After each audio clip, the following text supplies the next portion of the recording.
Welcome to Catalista's Holy Moly What a Life Conversations, coming to you from the studios at Catalista Centrale.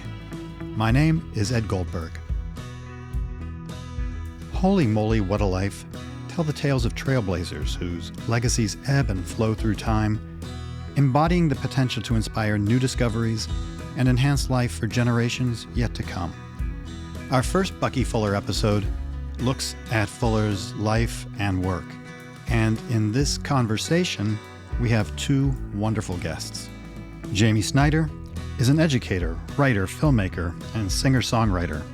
He's the son of the dance ethnologist Allegra Fuller Snyder and the grandson of Bucky Fuller. Jaime co-founded the Buckminster Fuller Institute, and he's produced and facilitated educational programs including events with Fuller and a series of multimedia educational programs, one entitled the Dymaxion Laboratory and the other the Universe Game.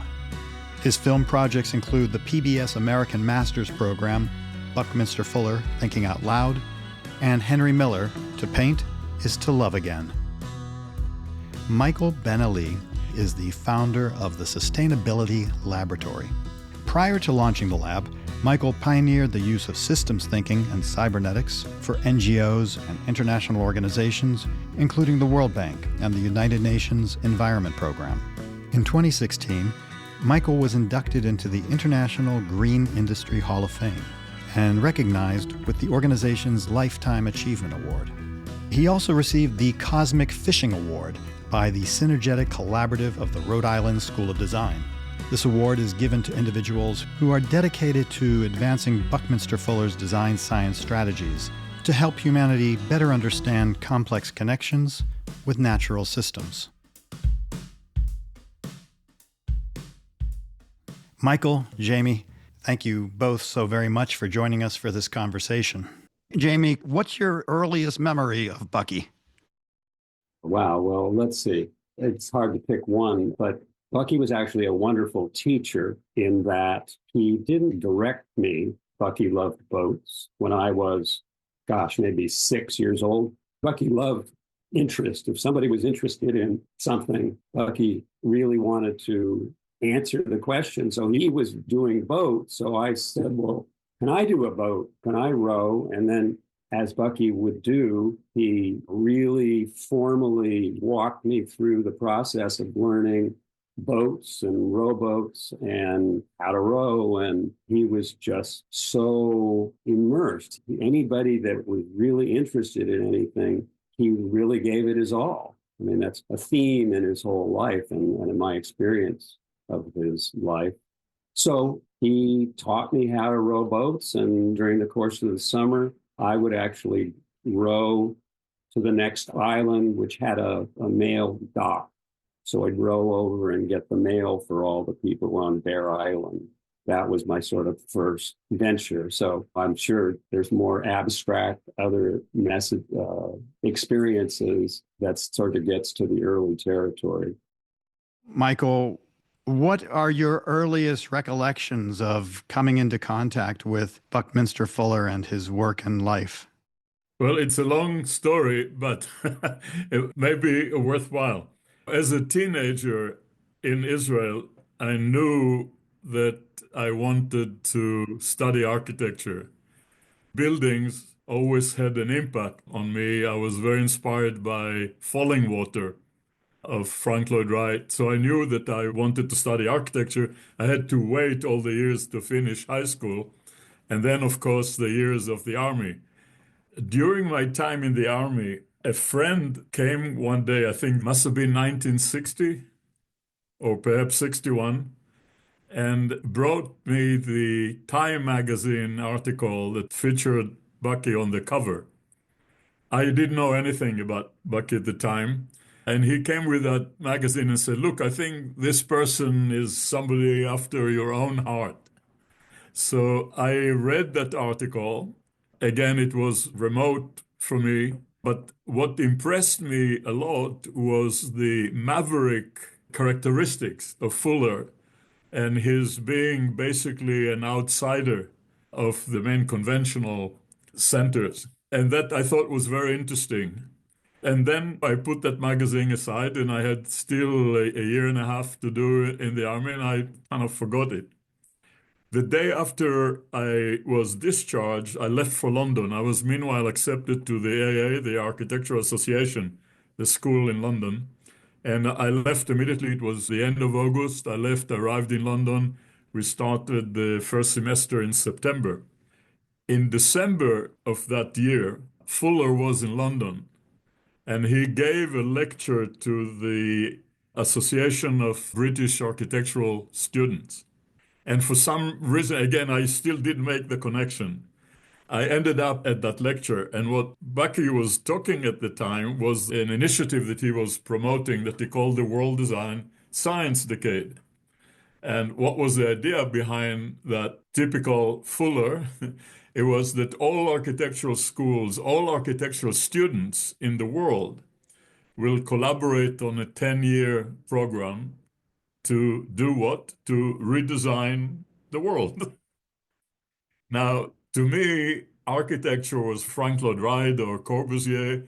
You know, you design a building, you design a chair, a table.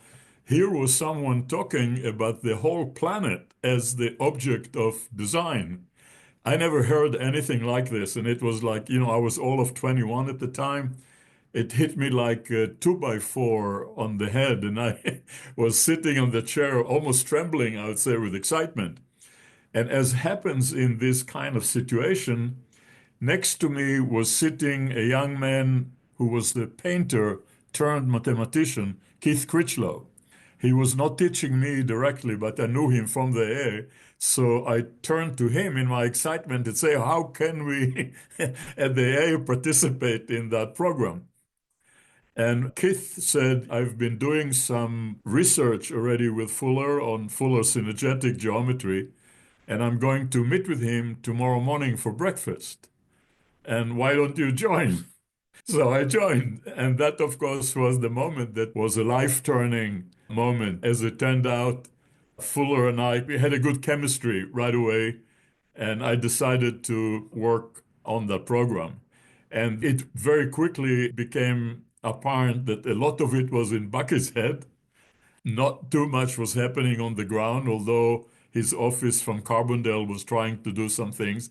And so at the AA, we became the linchpin, the focal point of coordinating a lot of activities on the next few years. And the AA was a very avant-garde, very progressive school at the time. We still, I believe it is. So they allowed me off schoolwork in lieu of this collaboration with Bucky. And the arrangement was that they didn't care where I was, as long as every year I would do all the exams, whatever that all my peers had to do for that year.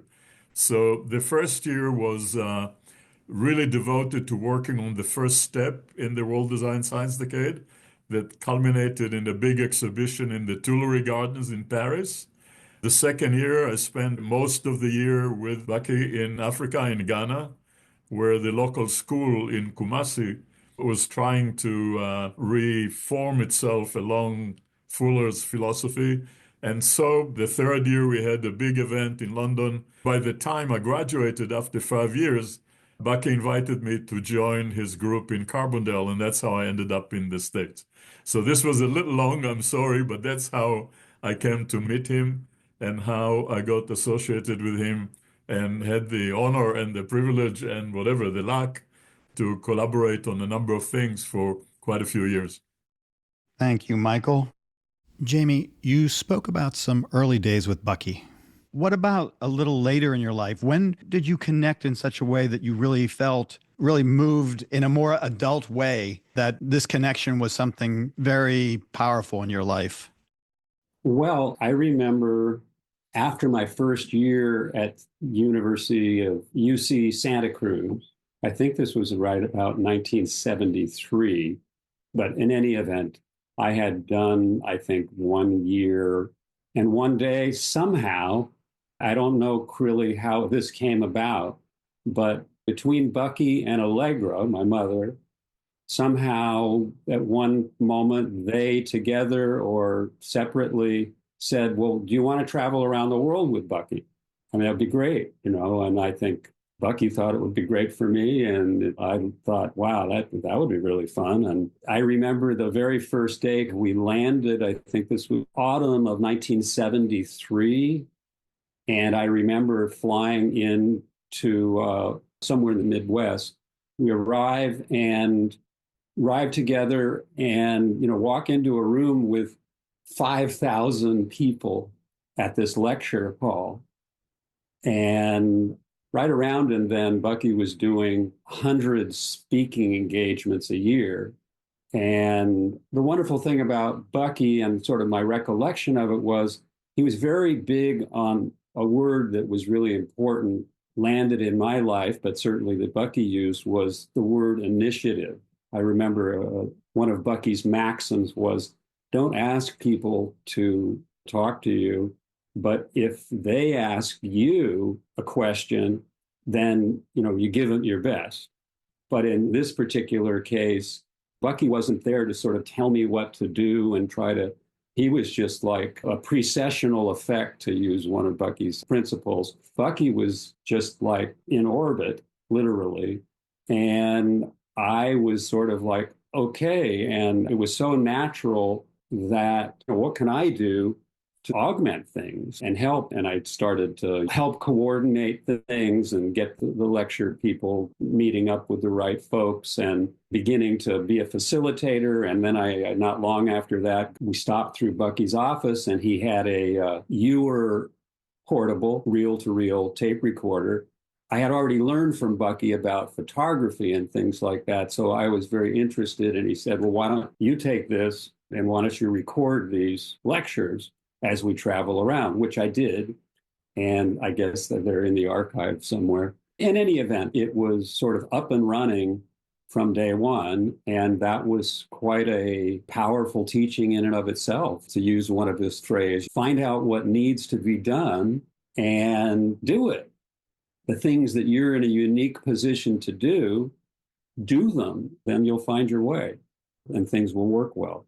Maybe the both of you could share, when you think about Fuller, and both of you have experienced Fuller pretty fully, what are a couple of Fuller inventions or philosophies or insights that just come to mind that you feel are standout items that you'd like to share? Michael, do you want to go first? Yeah, rather than pick one or two things, I will try to address it in a different way and identify a couple of classes of things I think are tremendously significant.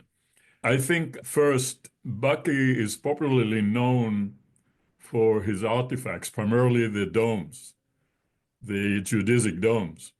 But I think the importance of all his physical inventions go way beyond the object themselves, because each of those objects, each of those inventions actually was a paradigm, was a model for a way of doing things. The whole concept of doing more with less, the whole concept of using technology in an appropriate way, and so on. So each one of the inventions over the years, although tremendously inspiring in its own right, the dome as a structural system is not only very interesting, but has a lot of tremendous functional properties that are very important. But beyond that, I think in each one of those inventions, to my understanding, Fuller was trying to demonstrate his approach to design in general and his understanding of technology and his understanding of the issues that humanity had to face. And he used those inventions as a model for how to go about many of those issues. So this is one class of things, the inventions that are known and the artifacts, and I'm emphasizing the conceptual approach, the unique creativity and thinking behind them, not only in solving the physical problem, but what it actually represents. This is one.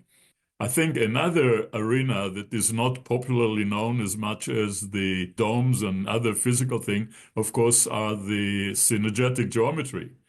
If anyone takes the moment to read the book that actually was published after his passing cosmography, even more than in synergetic geometry, the two big books, you'll find there a depth of understanding of cosmic reality that still eludes most of humanity. We still have a very kindergarten view of things, that God came and said, let there be paradise, or whatever.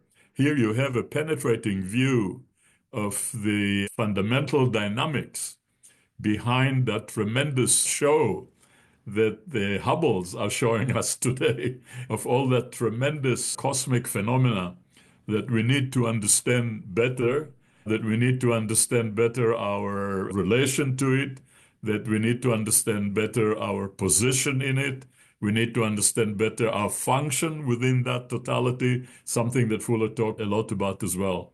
So this is something that the insistence that conventional scientific thinking that relied entirely on abstractions missed the opportunity to deal with actual physical demonstrations that embody some of those universal principles.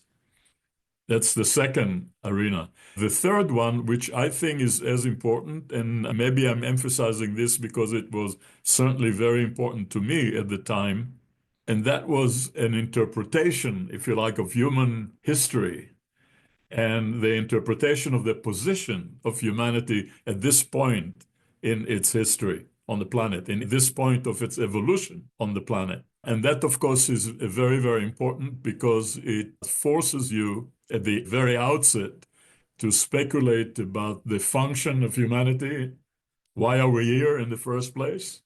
And if we can speculate on that and come to some conclusions, what does it mean for how we conduct our affairs day to day and as a community, as a society, and so on? I think the power of that view of history that Fuller projected was in really interpreting the position over time at the early 20th century, mid 20th century, the potential of technology, what was happening, what was needed, and what is the approach that we would have to take in order to make things continuously better on the planet. I think that was very important. That interpretation of reality was very unique and very positive, very inspiring and very powerful. And that everything that he was talking about under that umbrella of things, if you like, maybe of all those three, is what today comes under, the way I look at it, under the umbrella of the concept of sustainability. The term itself was not really in existence yet in the 60s when he was advocating, and earlier when he was advocating many of the things. So clearly he foresaw what we are, the kind of crises that we are entering now because we don't pay heed to what needs to change. He foresaw it very early on and was pointing out to the direction that humanity has to organize itself in order to thrive. Did he outline the history that you're referring to in the book, The Grunch of Giants?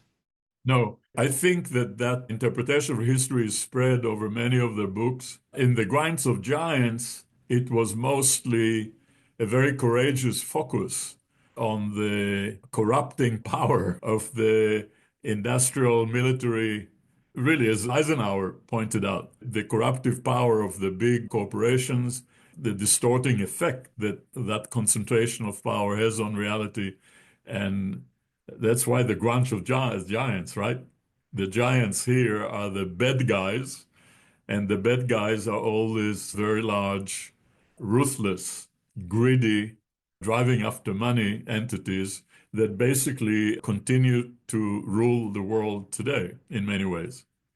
And what you see, incidentally, I would love to hear Bucky reacting to what we see in the United States today, where basically a small group of oligarchs took over the government. It used to be hidden before, and you needed a book like The Grunch of Giant in order to penetrate behind the scene.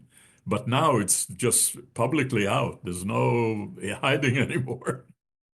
Isn't it ironic that the use of the word grunch was a gross universal cash heist? This is like right in our face today, over the top. it's really like, whoa. As we quipped back and forth, Michael, the other day in passing, I think there's a real concern that this is going to get a lot worse before Bucky principle would suggest that there's an emergence from the emergency. And I think we are actually in the middle of this emergency, but we don't. We're almost blind to it.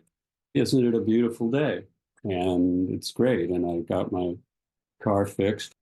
So it's a serious situation. In terms of contributions, Jaime, either going off of what Michael has spoken about or other thoughts that you have, what are some of the top flight contributions that come to your mind when thinking of Fuller's career? I think it's the principles. I mean, one of the big lessons in my life from traveling with Bucky and reading all of his books when I was young was that principles are tools. If you begin to learn, you have a whole toolbox of certain principles, like the principle of precession, which not everybody's familiar with, or the principle of doing more with less. I mean, that's a phenomenal principle. And if those principles are tools that inform our actions, and so in some ways, the focus of my work, as soon as I stopped traveling with Bucky, I remember I had been reading many of his books, and it was maybe a year and a half later, I had this collection, and I wanted to do a course at the local university in Santa Cruz. And I made a proposal, and it was basically I wanted to do a workshop on commitment. You know, in my view, what I saw as a young person was very applicable to me. I had collected all of these quotes of Bucky's that of all these different principles and how ultimately they can inform us. And I suppose one of them, we sort of mentioned it in our previous conversation briefly, the very powerful principle, which is called trim tabbing, trim tabs, call me trim tab, which is on his grave. And that's what he wanted to say there. The ability to realize that I'm just a tiny, tiny, tiny little individual, but learning to realize that these questions that Bucky would ask, you know, what am I in a unique position to do? No one else is doing that sort of speak to my capacities. And then I take the initiative. So that led me, it just unfolded that I began putting together all these workshops. A lot of the early work that Bucky was doing, it was very, very technical, very important, and understanding of engineering principles and such. The way they touched me was as ways that we could be trim tabs, if you will, that it wasn't so much about these inventions themselves. It was about this process, this need on the planet to everything in my power to do to make moves that move us forward, move us to a better position. That's a little bit abstract in the way I'm describing it, but it's very real to me. And there's a whole family of these principles that have infused my brain, captured my brain. And ultimately, a lot of that moved into a lot of educational materials and videos and documenting Bucky and publications of Bucky's work and writing introduction to those to sort of facilitate reaching a broader and audience. How is that going in terms of today? Do you feel good about the outreach and bringing that knowledge of Fuller to people today? Many, many people don't know anything about Buckminster Fuller. It doesn't really mean anything. For many people, a certain subculture means a tremendous amount, but I don't think that's really the point. What is exciting from my vantage point is to continue to find pathways to present and educate folks in a broader way about not only Bucky's works, there's a lot of republication going on. There's a lot of material that people aren't aware of. There's a lot of work at Stanford. There's a tremendous resource in terms of people going further with the work. Michael, you spoke of different parts of your life. A big part of my life all along was music and writing songs. So for me as an individual, it's been a little crazy because it's in some ways, I've written all these songs, but I haven't published that many of them really. I'm at this point in my life where I'm going, dude, you've got to press yourself in a way. A follow-up to that, right after I had finished traveling with Bucky, I remember going on a plane and we had been ready for another tour. And I said, Grandpa, I need to take a break from all of this traveling around. And he was a little like, what are you doing?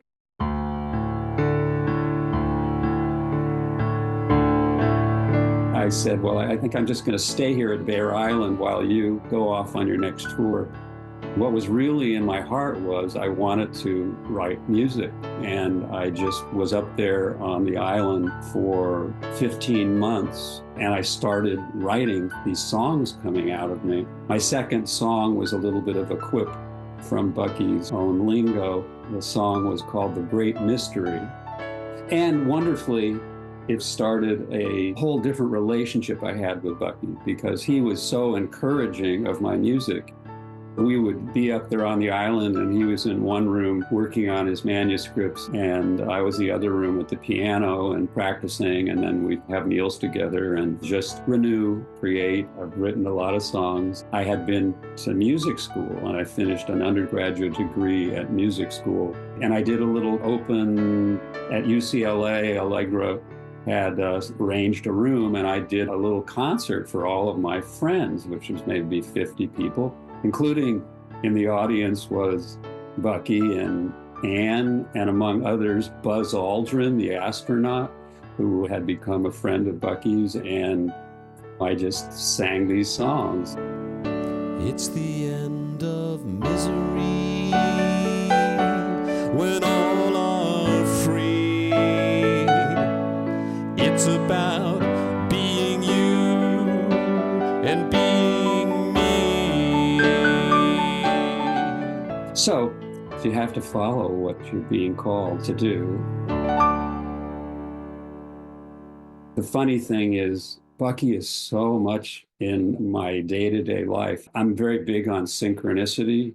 I noticed progressively in life how at a certain moment in time you walk in the right door and something happens. And one of these little things that has happened over the many years is that often I noticed that I got little almost messages from Bucky.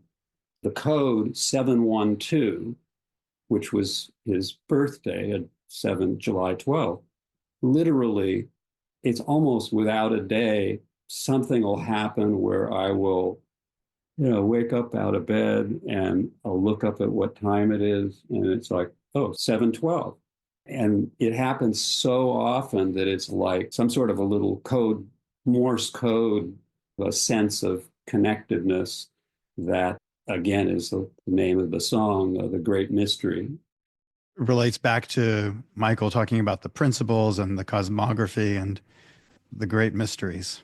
Thank you for sharing all that with us, Jaime. And Michael, on your side, in terms of your career and your work and the development of the Sustainability Lab, how does Fuller figure into your work? And maybe you can tell us a bit about the Sustainability Lab as well. Well, we'll start with the first question here. I think in a funny sort of way, almost everything that I've been doing since the 70s was driven by this encounter with Fuller and by the inspiration from him. So the way I look at it today, it's absolutely essential to the lineage, if you like. This is what brought about the lab. I'll get into it in a moment. And the impact was complex and multidimensional. The first aspect of it was that many of the issues, now I'm going back to the early encounter in the 60s, many of the issues that Fuller was talking about were not familiar to me. I was not thinking about the conditions of the world when I was thinking about architecture.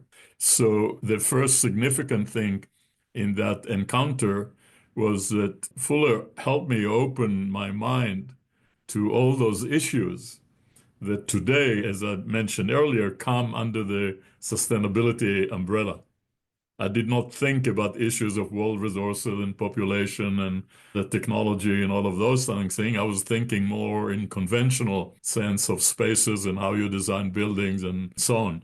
So this was a completely new horizon, new perspective, a new vocabulary as well, new epistemology to go with it. That made me realize, as soon as I joined his group here in the States, that I will not end up as an architect in the conventional sense of designing building and houses and so forth. And again, while I was still in London, I was exposed to general system theory and particularly cybernetics. And I felt that in these emerging sciences, a new epistemology was being developed in order to deal with issues of complex systems and understanding how complex systems adapt and evolve and reorganize themselves and so forth. And everything that Fuller was talking about was about complex phenomena. And I thought that in order to be able to deal and contribute to that phenomenon, you have to understand the dynamics of general systems. Part of it is covered perhaps by synergetic geometry as models of structural behaviors, if you like. And there was a lot more to add to it in another whole dimension that was emerging in the middle of last century from general system theory and cybernetics. So while working with Fuller in the States, I started working on a doctorate program in London with Gordon Pask in cybernetics. Why I'm emphasizing this?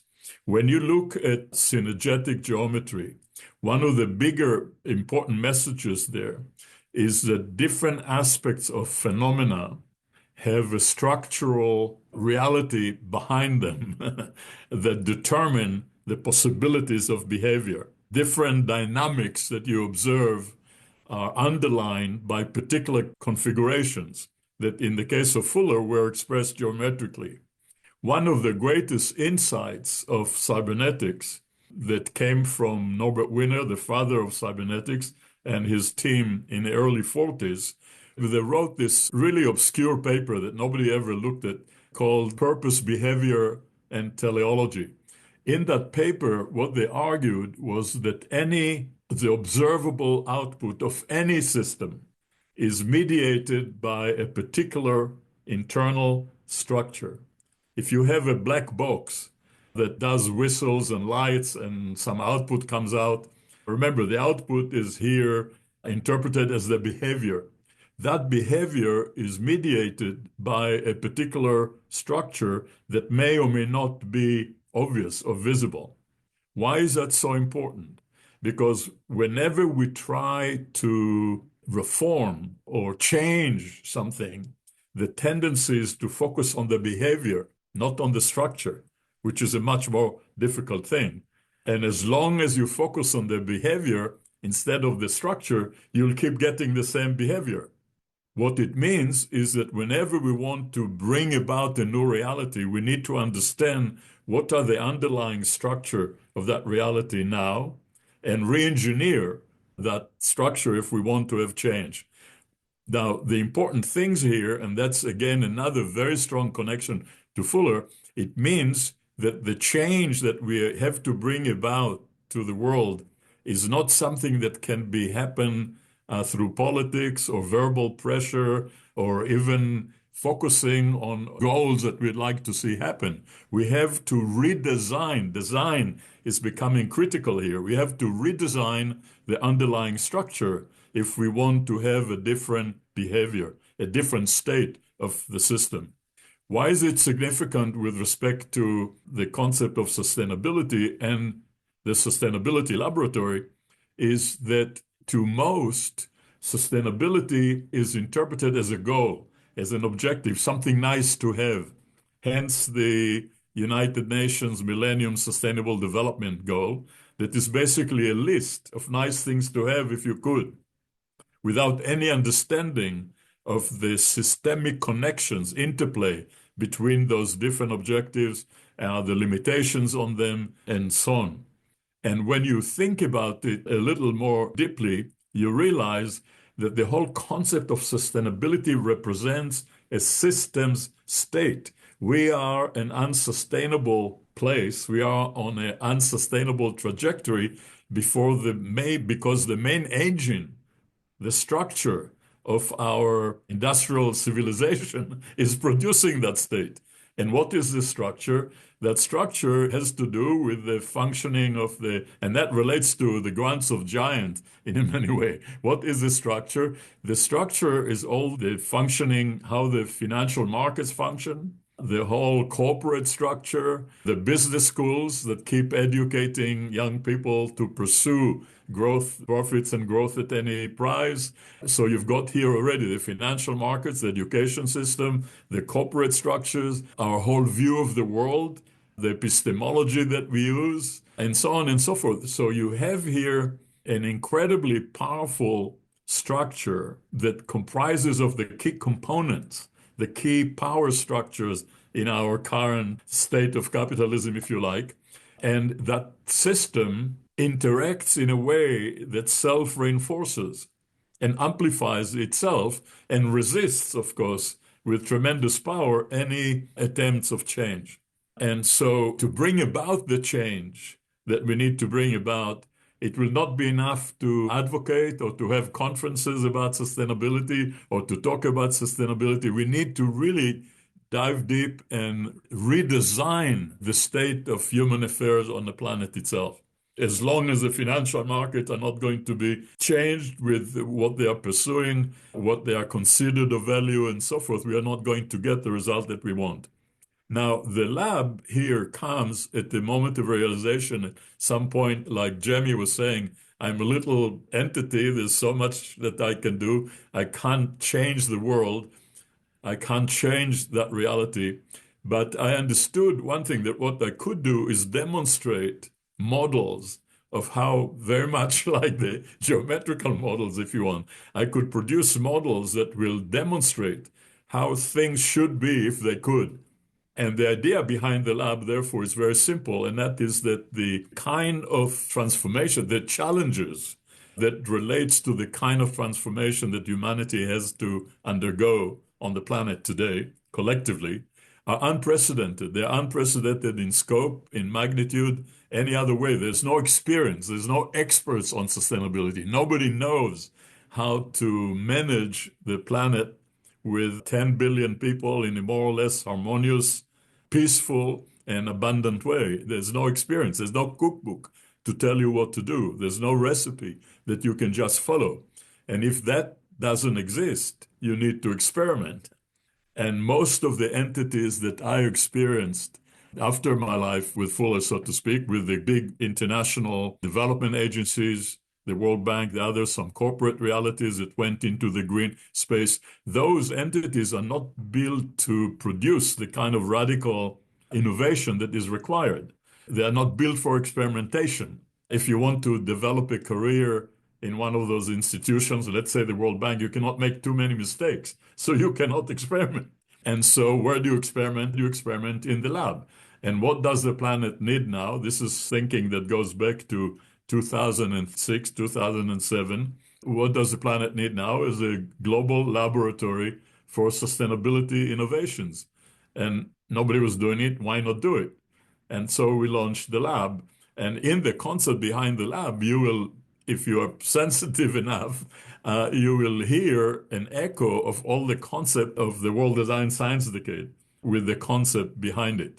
And so the first thing was to ask the question, what would make the lab different than all the many institutes, centers, whatever you have for sustainability that are coming up?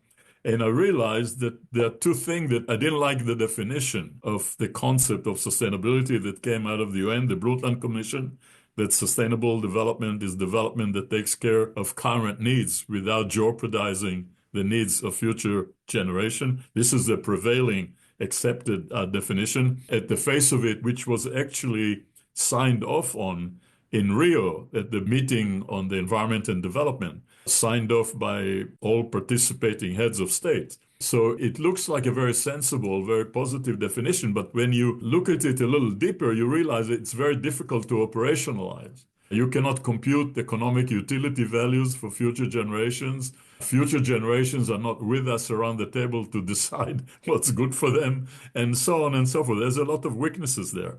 But no one will say I'm against future generations. It's the typical to the UN looking for the lowest common denominator that everyone can agree on, and then say, yeah, we have it, everybody signs off, now we're all about sustainable development, you go back home and nothing changes. So the first thing to do was to redefine the term sustainability. What does the term means? And give it a rigorous definition, which I think we succeeded to do. And then, of course, derive, say, if that is what the concept means, taking a systems view of that reality, what are the key principles? Again, the principles here. What are the key principles that you have to abide by, or you have to utilize or abide by if you want to actually ensure the establishment of the concept of sustainability as the organizing principle of the planet? It's like saying, look, if you want to develop a vehicle to take you flying, you better understand the principles of aerodynamics. And if you're serious about instituting sustainability, as I said, as an organizing principle on the planet, what are the principles that would drive that state that you're talking about? So we developed those concepts, the principles, and the idea behind the lab is over time to develop, showcase real projects that demonstrate the application of those principles in relation to a particular issue. And at the same time, develop a portfolio of showcase projects, like the model projects, if you like, that demonstrates how to approach those issues. And at the same time, develop the lab as a network of activity centers around the world that map onto particular ecozones. Because I think that the prevailing distinctions between developed and underdeveloped, rich or poor, or north and south are really not very helpful. Whereas if you look at issues that relate to land use management, and particularly the distinction that relate to different ecozones, you have a much more powerful background to work with, because a desert is a desert everywhere, and it presents the same challenges to humanity, whether you are developed or underdeveloped or rich or poor or whatever. So heretofore, we were able to start 4 such centers of activities in Israel with the Ben-Gurion University of the Negev to deal with issues of drylands and deserts, with Earth University in Costa Rica to deal with sustainability issues of the humid and dry tropics, more recently with the Royal University of Bhutan to deal with issues of sustainability in alpine regions, and of course with the Canary Islands, another recent, probably 2 years old initiative to deal with issues of sustainability in island ecologies. So again, the Fuller influence has been tremendous in the visioning and designing the lab itself, and of course the primary concept behind it, that theory is not enough, but you have to act. You have to actually demonstrate the working of a concept, an abstract concept, in a reality. And in this case, the reality usually concerns communities of people and soil and ecosystems and technology and so forth. Michael, do you think it would be helpful just to tell a bit about the project in the Canary Islands? In the Canary Islands, we did 2 things. The project that we did there as an interesting research project was to look at the impact of tourism on a very fragile, very unique, very rich, but very fragile ecosystem. I don't know if you're familiar with the statistics there, that the Canary Island comprises 7 small islands. The total population is just over 2 million, 0.1, 0.2, something like this. For hundreds of years, the economy was mainly agricultural, where basically small farms produced all the requirements of the local population for healthy nourishment. I emphasize healthy because most of the agriculture there was typical to what we call today organic agriculture, permaculture, and so forth. No massive agribusiness kind of stuff. They went off that model by beginning to develop bananas for export to Europe, which again changed the model. But that's not what I want to talk about. I want to talk about the tourism. in the mid last century, tourism began to take off as an important part of the economic sector. In 1965, during that year, 1965, there were 15,000 tourists during the year from Europe. Remember, 7 islands, 2 million people, 15,000 tourists. In the year 2019, the year before COVID, that year saw 16 million tourists from Europe, and almost all of it low-cost mass tourism, with people that had no interest in the uniqueness, tradition, or fragility of that ecosystem. So the impacts, as you can imagine, have been adverse and tremendous. The impact on the marine life, on the natural resources, on the current tradition and culture, on everything else. Really cheap condominiums on every beautiful beach and so on. And finally, I think they began to realize that what is happening there, that what looked like a great promise of economic growth is happening at a tremendous price of their local resources and threatening the futures. So we've been working on developing a model that allowed looking at the relationship between the tourist activities and the carrying capacity of the island. Of course, the lab's own definition of sustainability is that sustainability pertains to a particular balance, a particular kind of dynamic equilibrium between in the interaction of a population and a carrying capacity of its environment. And it can be any population, any environment, can be amoeba in a petri dish, or wildebeest in a savanna, or humans on the planet. So in this case, we look at what is the combined demand of the local population and tourism on the local resources, if you like, and looking at the simulation capabilities to ask various kinds of policy-related what-if question that relates to what kind of tourism you want to advocate, whether it's mass tourism or whether it's more ecotourism type stuff and so on. We had also, the lab has a very interesting, one of our educational program called the Global Sustainability Fellows, GSF. It's a summer program, basically, where we take a small group of youngsters for the summer and try to get them a deeper understanding of the concept of sustainability, exposure to system thinking, and so forth. And the last session that we had in La Palma, one of the islands of the Canaries. And that was a very interesting case because the La Palma is the island that had the big volcanic eruptions a couple of years ago that really devastated great parts of the island, and they're still rallying from it. So we were asked, since we were there with that, if you like, unusual group of talent, to work with the local government and the local community on trying to produce a vision to La Palma's future. And that, of course, led us to look at the economic future, all those aspects that relate to how we look at sustainability. And I think it was very well received to the point that we are now talking with the authorities on the islands and the 2 universities to actually undertake a very ambitious project that will be multi-years to take one of the islands, in this case La Palma, and make it a model for sustainable development, kind of a global model for sustainable development in island ecologies, because many islands are on similar condition, whether in the Mediterranean or the Galapagos or whatever. When you look at the issues there, you'll find that there's tremendous amount of similarities in the challenges and in their need to rethink what sustainability means in their socioeconomic future. Yeah, wonderful outline of the amazing work you're doing, and thank you.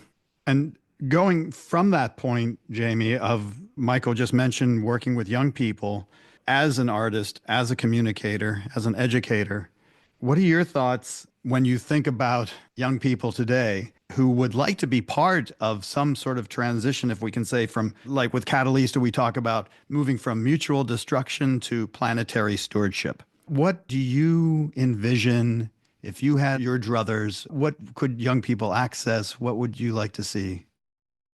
Well, in some ways, this trim tab principle is so far reaching, really.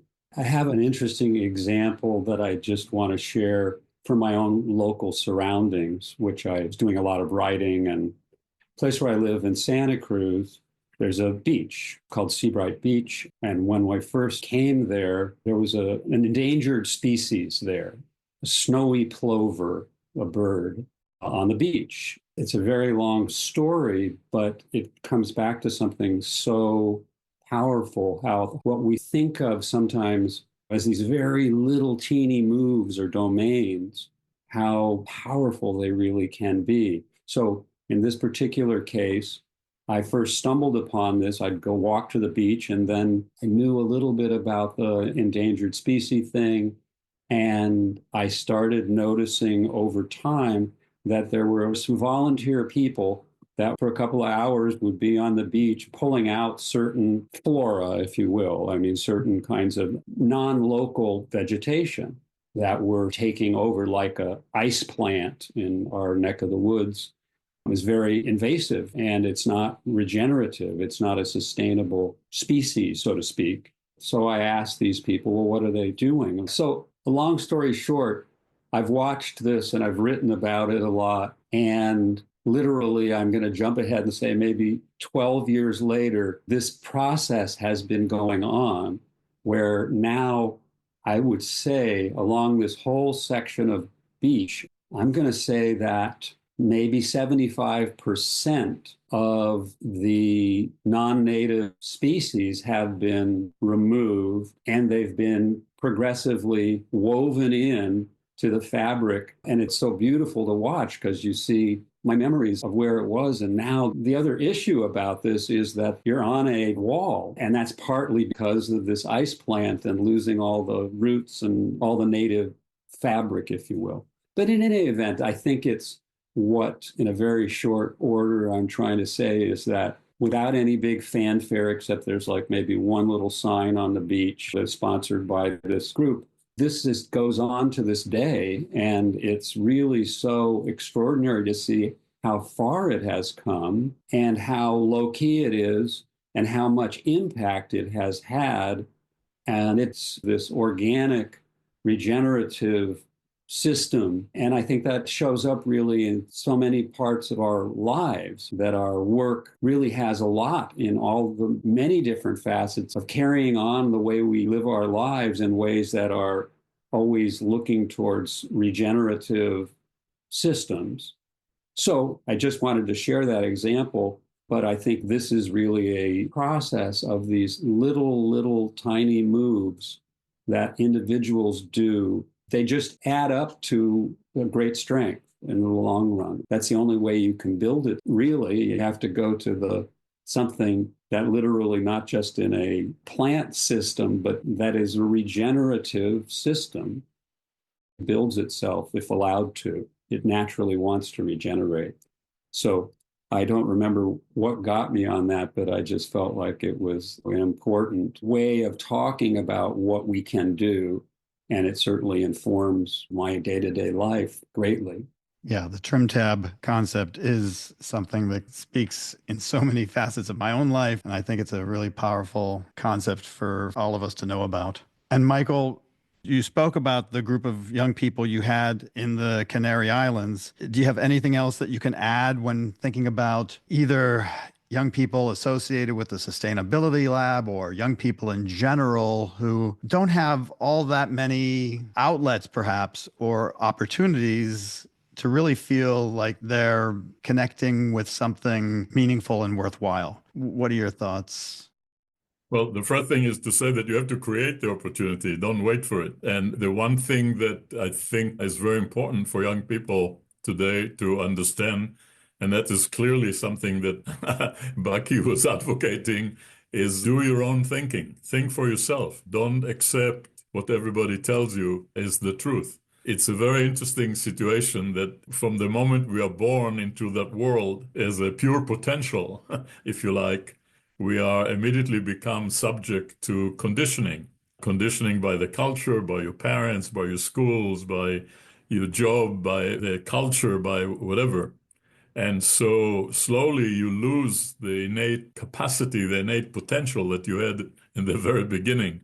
And by the time you reach even a young adulthood, you are already a cog in a machine, if you like. And I think a lot of people feel it intuitively and suffer from it and struggle with it. But I think that the important thing is to realize that the way for this is to really be fiercely independent. Insist on your fiercely independence. And as Bucky is saying, do your own thinking, follow your own integrity as much as you can, and build the opportunities that will allow you to grow your bliss. Yeah, I remember another big word in Bucky's life was integrity. And I think literally at the last lecture that he did, 7 days before he passed, at the end of the lecture, somebody asked him a question about, well, what can I do or whatever. In any event, he basically said, look, we have everything we need to make this world work. And we have all the resources, we have all the capability. The only question is, will we have enough integrity? Because that's really the fabric. That's the fabric we need in this world. That's one of the basic underlying principles. I think the last words he says, look, I think we can make it, but, this is touch and go. We may not make it. So just keep at all your integrity in the way that you're functioning. And I think that is very powerful. It's amazing to recognize and get in our heads, really, that we're acting in a way as if we have unlimited time on this planet. And I think, to quote from a Carlos Castaneda book, the planet is full of fools because they think that they have unlimited time to do what their work is. And the opportunity is to serve the world if that's your calling. We're witnessing a very serious moment. And I think the very last line was, keep at your integrity, or just keep at it, and maybe we will make it. Thank you, Jaime. Thank you, Michael, for being here and for participating and collaborating with us on this program. And it's been wonderful to have both of you here together and talking about Fuller, his work, and your work as well. Thank you, Ed. And thank you, Jaime. It was a pleasure. Yes, wonderful to see you.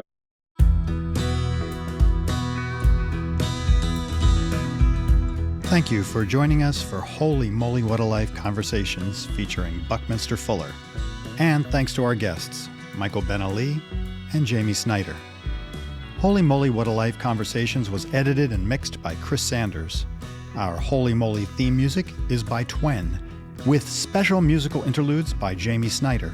The executive producers of Holy Moly are Chicky Munch and Benny Bunny Munch, with assistance from me, Ed Goldberg, and Gerald Gerbil. You can find Catalista on Spotify, Apple Podcasts, TikTok, Instagram, YouTube, and Facebook, where your comments, ads, and likes are always appreciated. Sign up for our weekly email and keep up with the current schedule of shows at catalista.net. This is Ed Goldberg signing off from the studios at Catalista Centrale. See you next time.